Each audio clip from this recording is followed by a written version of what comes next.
Omar Campo Hermoso. Nosotros somos de la carrera de Bioquímica y Farmacia de primer semestre. En esta ocasión les vamos a dar a conocer sobre el tema de vías de conducción del sistema nervioso central. Los integrantes somos María Mercedes Zárate Calani y mi persona, Nayeli Zapanojo. Bien, para empezar, ¿qué son las vías de conducción? Son los sitios por donde se transporta el impulso nervioso desde su origen a nivel de la terminal receptora periférica hasta la sustancia gris en la corteza o núcleos cerebrales, sensitivas o motoras. También son una sucesión de neuronas que transmiten distintos tipos de información en sentido ascendente o descendente. Mm, Lo cual es la estructura. El sistema nervioso central está conformado por dos estructuras continuas, que son el encéfalo y la médula espinal. Estas dos capas envueltas tienen dos capas meninges, que son el encéfalo y la médula espinal. El encéfalo está conformado por el cerebro, diencéfalo, el tronco encefálico y el cerebelo.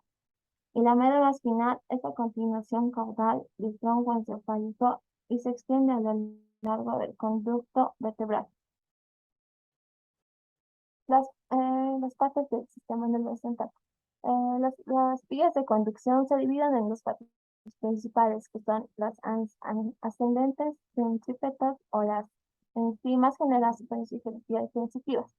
La otra parte es las descendentes, centrífugas o las vías motoras. Ya las vías sensitivas. Empieza por los receptores sensitivos, que se dividen en tres partes, que son la epidermis, dermis y la hipodermis. La epidermis está conformado por nociceptores de dolor, discos de Merkel, el tacto fino, el corpúsculo de Meissner, que es el tacto grueso, presión y vibraciones. El dermis está conformado por corpúsculos de Ruffini, el calor, corpúsculos de Krauss en frío. Y la hipodermis, corpúsculos de Golgi, que tienen la presión leve, y corpúsculos de Pacini, que tienen la presión fuerte. La configuración de los cordones blancos de las vías sensitivas es la sustancia blanca. La sustancia blanca se organiza en cordones que son el anterior, el lateral y posterior. Estos cordones contienen las vías por donde ascienden o descienden los impulsos nerviosos. Una de las partes de las vías sensitivas también es la vía del tacto simple o protopático. Este está compuesto por cuatro neuronas. La primera neurona es ganglio espinal de la raíz posterior. La segunda neurona es asta posterior, que cruza la línea media para ubicarse en el tracto espinotalámico anterior. En el pendículo cerebral asciende por la cara posterior del menisco medio, cinta de Bell, y llega hasta el tálamo. La tercera neurona, el núcleo ventrolateral dorsal del tálamo, que atraviesa por la cápsula interna y también va por la corona radiante de la corteza.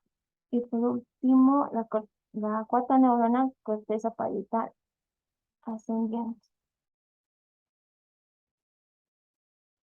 Otra de las partes de las vías motoras también es la vía de la sensibilidad termoalgésica, que de igual manera está compuesta por cuatro neuronas. La primera es el ganglio espinal de la raíz posterior. La segunda es alta posterior, sustancia gelatinosa de Rolando. Cruza la línea media para ubicarse en el tracto espinotalámico lateral. Asciende entre los lemniscos lateral y medial, cinta de ley, y llega de tal manera al tálamo. La tercera neurona, el núcleo ventrolateral dorsal del tálamo, que atraviesa por la cápsula interna, va por la corona radiante y hasta llegar a la corteza parietal. Y por último, la cuarta neurona, la corteza parietal ascendente.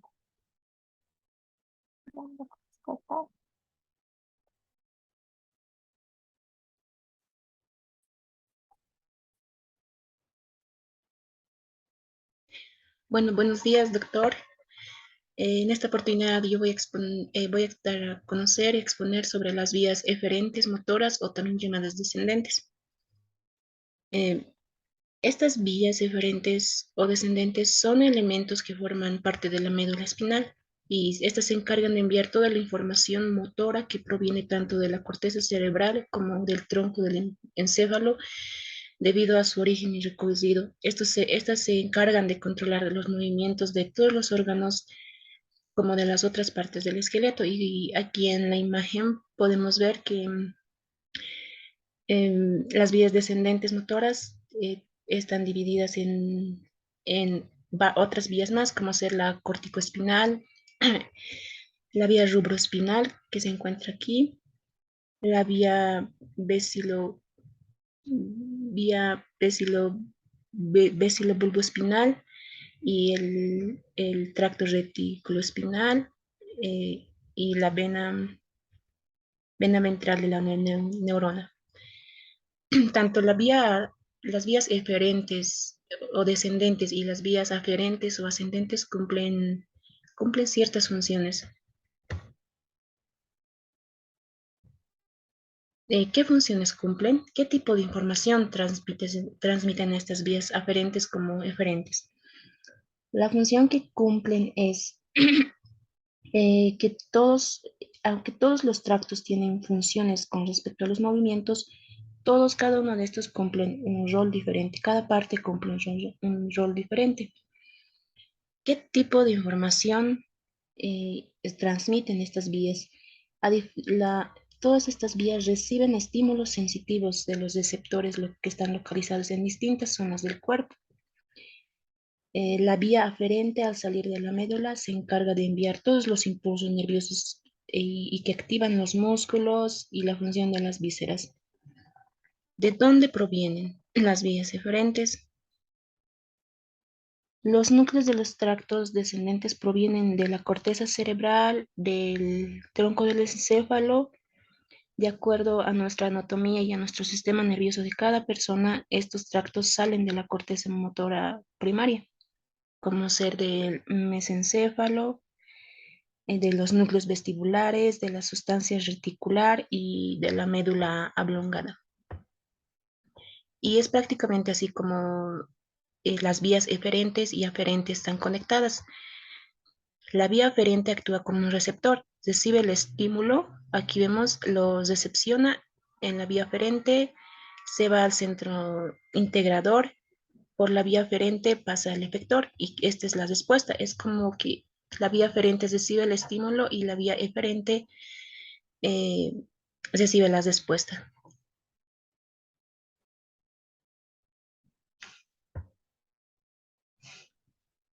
Vía piramidal.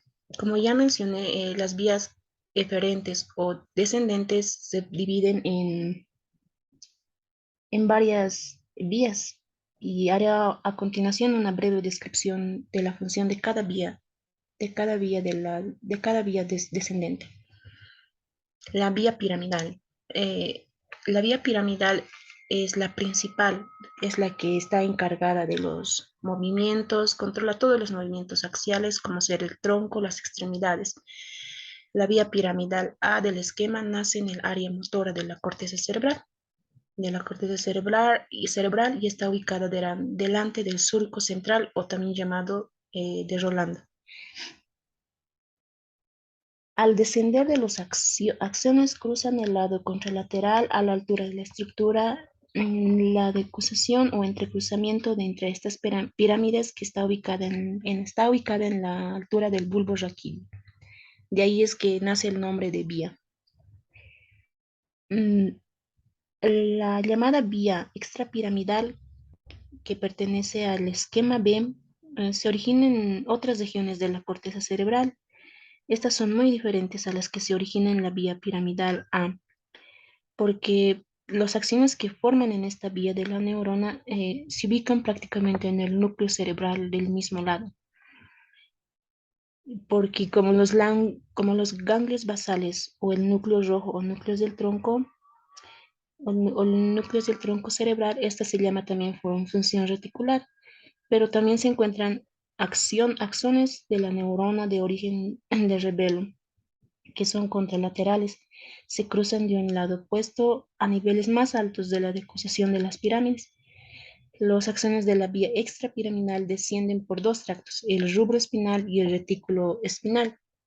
Y es así prácticamente en la imagen, como se ve, tiene forma de pirámide y van descendiendo.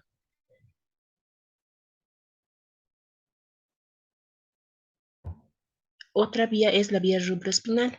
La vía rubroespinal prácticamente se encarga de todo el tono muscular del el tracto rubroespinal o el subroespinal.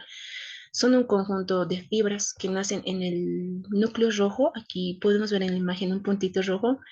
Es el núcleo rojo en la parte del mesencéfalo y decursan, descienden por la médula espinal. Aquí está con la línea amarilla que desciende por la médula espinal hasta llegar prácticamente hasta anterior ventral de la médula.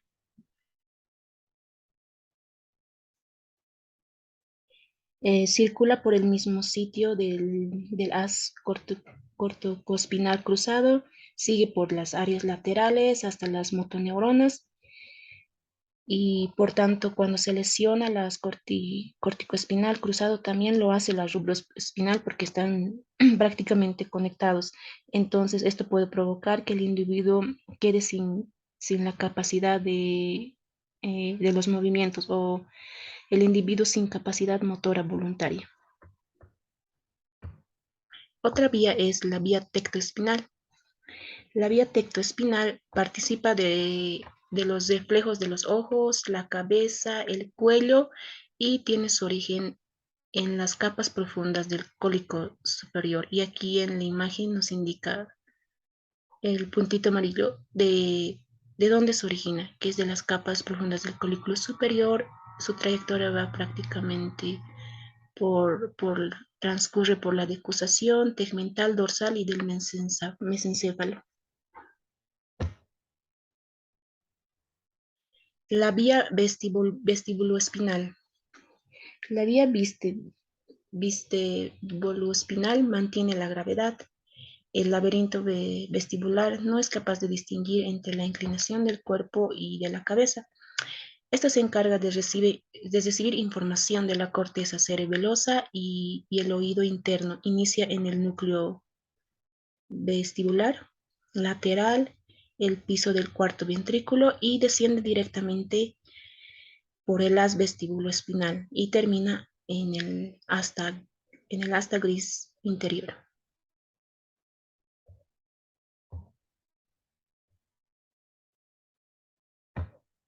La vía RAF-espinal. La vía RAF-espinal trabaja controlando la comunicación entre las neuronas sensitivas. El tracto RAF-espinal lateral es un tracto en la médula espinal, se localiza en el funículo lateral y funciona para modular la transmisión del dolor. Y en la imagen podemos ver prácticamente que se encuentra aquí, es un pequeño puntito naranja, es el núcleo este es prácticamente es el núcleo de la RAF y está conectado con la amígdala, los núcleos de la RAF dorsal.